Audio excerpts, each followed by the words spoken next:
मिरजेत यशस्वी शस्त्रक्रिया करून जन्मजात कर्णबधीर 400 कर्णबधीर मुलामुलींचा आणि पालकांचा यशस्वी आनंद मेळावा संपन्न।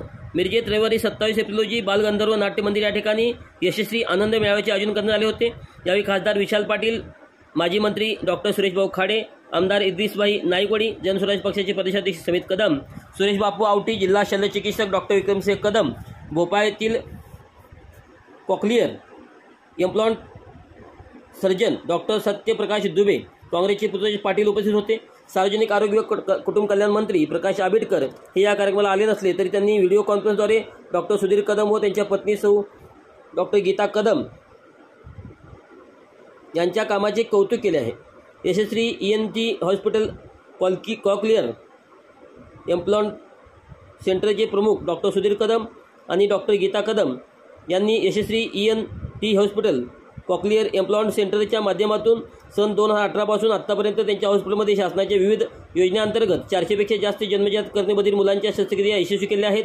यामुळे 250 पेक्षा जास्त मुले दिव्यांग शाळेमध्ये न जाता साधारण शाळेमध्ये बाकीच्या सर्व गोष्टी ऐकू येणाऱ्या मुलाबरोबर शिक्षण घेत आहेत, तर उर्वरित मुले सध्या पुनर्वसन प्रक्रियेमध्ये आहेत। अशा सर्व मुलांचा आणि पालकांचा आनंद मेळावा यावेळी बालगंधर्व नाट्य मंदिर या ठिकाणी आयोजित केला होता। याला मोठा प्रतिसाद मिळाला। उपस्थितीत असणाऱ्या सर्वच मान्यवरांनी डॉक्टर सुधीर कदम आणि डॉक्टर गीता कदम यांच्या कामाचे कौतुक केले। तसेच शासन स्तरावर या मुलांच्या उपचाराला लागणाऱ्या खर्चासाठी पाठपुरावा करण्याचे आश्वासन दिले। यावेळी मोठ्या संख्येने कर्णबधीर मुले आणि त्यांचे पालक उपस्थित होते।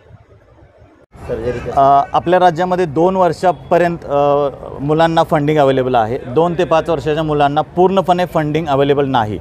मग त्यांना थोडंसं चीफ मिनिस्टर रिलीफ फंडकडून पार्ट फंडिंग मिळतं, पण पूर्ण फंडिंग नसल्यामुळं आणि सर्जरीचा खर्च हा जवळजवळ 6.5 ते 7 लाख एवढा जात असल्यामुळं बरेचसे पॅरेंट्स एवढा खर्च घालायला तयार होत नाहीत आणि त्यामुळे ह्या सर्जरी खोळंबून राहतात।